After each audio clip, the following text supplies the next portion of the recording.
23. Lem'a Tabiat Risalesi 17. lem'anın 16. notası iken ehemmiyetine binaen 23. lem'a olmuştur. Tabiattan gelen fikir küfriyi dirilmeyecek bir surette öldürüyor, küfrün temel taşını zî-ü zeber ediyor. İhtar: şu notada tabiiyyûnun münkir kısmının gittikleri yolun iç yüzü ne kadar akıldan uzak ve ne kadar çirkin ve ne derece hurafe olduğu, la akal 90 muhali tazammun eden 9 muhal ile beyan edilmiş.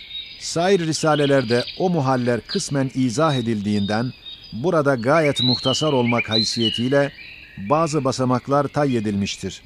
Onun için birdenbire bu kadar zahir ve aşikare bir hurafeyi nasıl bu meşhur akıl felsefeler kabul etmişler, o yolda gidiyorlar, hatıra geliyor. Evet, onlar mesleklerinin iç yüzünü görememişler. Hem hakikati meslekleri ve mesleklerinin lazımı ve muktezası odur ki, yazılmış her bir muhalin ucunda beyan edilen o çirkin ve müstekreh ve gayri makul hulasay mezhepleri, mesleklerinin lazımı ve zaruri muktezası olduğunu gayet bedihi ve kat'i bürhanlarla şüphesi olanlara tafsilen beyan ve ispat etmeye hazırım. Haşiye: bu risalenin sebebi telifi gayet mütecavizane ve gayet çirkin bir tarz ile hakaik-i imaniyeyi tezyif edip, bozulmuş akla yetişmediği şeye hurafe deyip, dinsizliği tabiata bağlayarak Kur'an'a hücum edilmesidir. O hücum ise şiddetli bir hiddeti kaleme verdi ki, şiddetli ve galiz tokatları o mülhitlere ve haktan yüz çeviren batıl mezheblilere yedirdi. Yoksa Risale-i Nur'un mesleği nezihane ve nazikane ve kavl-i leyyindir. Bismillahirrahmanirrahim. Kâlet rusuluhum efillâhi şekkün fâtiris semâvâti vel ard. Şu ayet-i kerime istifham-ı inkari ile Cenab-ı Hak hakkında şek olmaz ve olmamalı demekle vücut ve vahdaniyet-i ilahiye bedahet derecesinde olduğunu gösteriyor. Şu sırrı izahtan evvel bir ihtar. 1338'de Ankara'ya gittim. İslam ordusunun Yunan'a galebesinden neşe alan ehli imanın kuvvetli efkarı içinde gayet müthiş bir zındıka fikri, içine girmek ve bozmak ve zehirlendirmek için dessasane çalıştığını gördüm. Eyvah dedim, bu ejderha imanın erkanına ilişecek.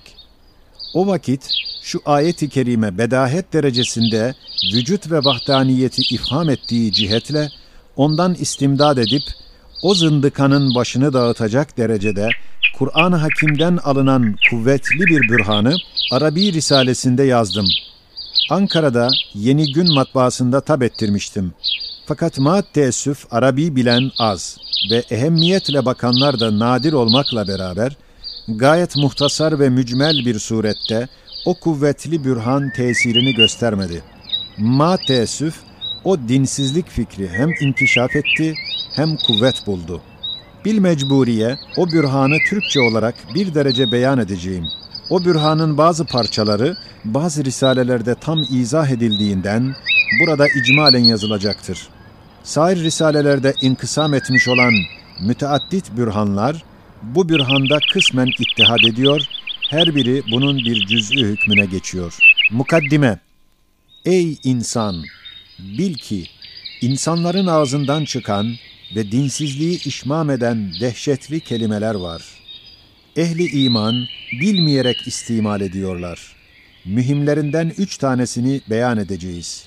Birincisi, evcedethül esbab, yani esbab bu şeyi icat ediyor. İkincisi, teşekkele binefsihi, yani kendi kendine teşekkül ediyor, oluyor, bitiyor. Üçüncüsü, iktezat-hü't tabiat, yani tabiidir, tabiat iktiza edip icat ediyor. Evet, madem mevcudat var ve inkar edilmez, hem her mevcut sanatlı ve hikmetli vücuda geliyor, hem madem kadim değil, yeniden oluyor. Herhalde ey mülhit, bu mevcudu, mesela bu hayvanı ya diyeceksin ki, esbab-ı alem onu icat ediyor, yani esbabın içtimaında o mevcut vücut buluyor, veyahut o kendi kendine teşekkül ediyor. Veyahut tabiat muktezası olarak tabiatın tesiriyle vücuda geliyor. Veyahut bir Kadir-i Zülcelal'in kudretiyle icat edilir. Madem aklen bu 4 yoldan başka yol yoktur, evvelki 3 yol muhal, battal, mümteni, gayri kabil oldukları kat'i ispat edilse, biz zarure ve bilbedahe 4. yol olan tarik-i vahdaniyet şeksiz şüphesiz sabit olur. Ama 1. yol ki esbab-ı alemin içtimai ile teşkil-i eşya ve vücudu mahlukattır. Pek çok muhalatından yalnız 3 tanesini zikrediyoruz. Birincisi, bir eczahanede gayet muhtelif maddelerle dolu 100'er kavanoz şişeler bulunuyor. O edviyelerden zihayat bir macun istenildi. Hem hayattar harika bir tiryak onlardan yapılmak icap etti. Geldik o eczahanede o zihayat macunun ve hayattar tiryakın çoklukla efradını gördük. O macunlardan her birisini tetkik ettik. Görüyoruz ki o kavanoz şişelerden her birisinden bir mizan-ı mahsus ile 1-2 dirhem bundan, 3-4 dirhem ötekinden, 6-7 dirhem başkasından ve hakeza. Muhtelif miktarlarda eczalar alınmış. Eğer birinden 1 dirhem ya noksan veya fazla alınsa, o macun zihayat olamaz, hasiyetini gösteremez. Hem o hayattar tiryakı da tetkik ettik. Her bir kavanozdan bir mizan-ı mahsus ile bir madde alınmış ki, zerre miktarı noksan veya ziyade olsa, tiryak hassasını kaybeder. O kavanozlar 50'den ziyadeyken, her birisinden ayrı bir mizan ile alınmış gibi, ayrı ayrı miktarda eczaları alınmış.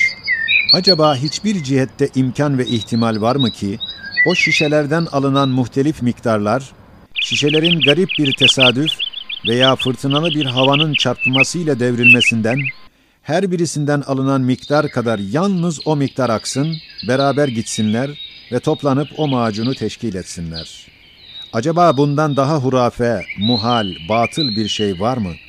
Eşek, muzaaf bir eşekliğe girse, sonra insan olsa, bu fikri kabul etmem diye kaçacaktır. İşte bu misal gibi, her bir zihayat, elbette zihayat bir macundur. Ve her bir nebat, hayattar bir tiryak gibidir ki, çok müteaddit eczalardan, çok muhtelif maddelerden, gayet hassas bir ölçüyle alınan maddelerden terkip edilmiştir.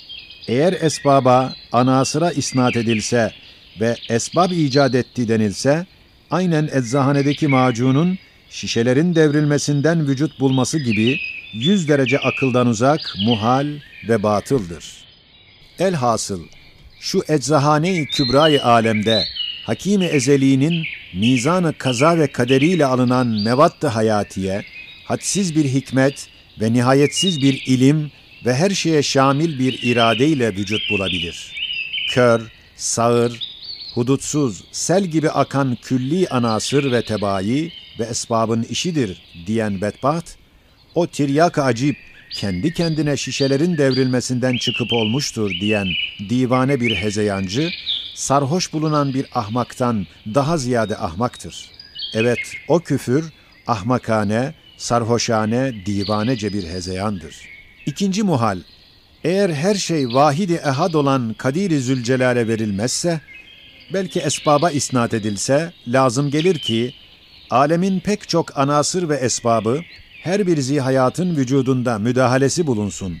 Halbuki sinek gibi bir küçük mahlukun vücudunda kemali intizam ile gayet hassas bir mizan ve tamam bir ittifak ile muhtelif ve birbirine zıt mübayin esbabın içtimaı o kadar zahir bir muhaldir ki sinek kanadı kadar şuuru bulunan bu muhaldir, olamaz diyecektir. Evet, bir sineğin küçücük cismi, kainatın ekser anasır ve esbabı ile alakadardır. Belki bir hülasasıdır. Eğer Kadir-i Ezeliye verilmezse, o esbab-ı maddiye, onun vücudu yanında bizzat hazır bulunmak lazım. Belki onun küçücük cismine girmek gerektir. Belki cisminin küçük bir numunesi olan gözündeki bir hücresine girmeleri icap ediyor. Çünkü sebep maddi ise, müsebbebin yanında ve içinde bulunması lazım geliyor. Şu halde iki sineğin iğne ucu gibi parmakları yerleşmeyen o hücrecikte erkan-ı alem ve anasır ve tebayiin maddeten içinde bulunup usta gibi içinde çalıştıklarını kabul etmek lazım geliyor. İşte sofistayinin en eblehleri dahi böyle bir meslekten utanıyorlar. Üçüncü muhal, el-vahidu la yasturu illa anil vahid kaide-i mukarreresiyle bir mevcudun vahdeti varsa elbette bir vahitten, bir elden sudur edebilir. Hususan o mevcut gayet mükemmel bir intizam ve hassas bir mizan içinde ve cami bir hayata mazhar ise, bilbedahe sebebi ihtilaf ve keşmekeş olan müteaddit ellerden çıkmadığını, belki gayet kadir, hakim olan bir tek elden çıktığını gösterdiği halde, hadsiz ve camit ve cahil, mütecaviz, şuursuz, karma karışıklık içinde, kör, sağır esbabı tabiiyenin karma karışık ellerine, hadsiz imkanat yolları içinde ve içtima ve ihtilat ile o esbabın körlüğü, sağırlığı ziyadeleştiği halde, o muntazam ve mevzun ve vahid bir mevcudu onlara isnat etmek, 100 muhali birden kabul etmek gibi akıldan uzaktır. Haydi bu muhalden kat-ı nazar, esbab-ı maddiyenin elbette tesirleri mübaşeretle ve temasla olur. Halbuki o esbab-ı tabiiyenin temasları zihayat mevcutların zahirleriyledir. Halbuki görüyoruz ki o esbab-ı maddiyenin elleri yetişmediği ve temas edemedikleri o zihayatın batını 10 defa zahirinden daha muntazam, daha latif, sanatça daha mükemmeldir. Esbab-ı maddiyenin elleri ve aletleriyle hiçbir cihetle yerleşemedikleri, belki tam zahirine de temas edemedikleri küçücük zihayat, küçücük hayvancıklar, en büyük mahluklardan daha ziyade sanatça acip, hilkatça bedi bir surette oldukları halde, o camit, cahil, kaba, uzak, büyük ve birbirine zıt olan sağır, kör esbaba isnat etmek, 100 derece kör, 1000 derece sağır olmakla olur.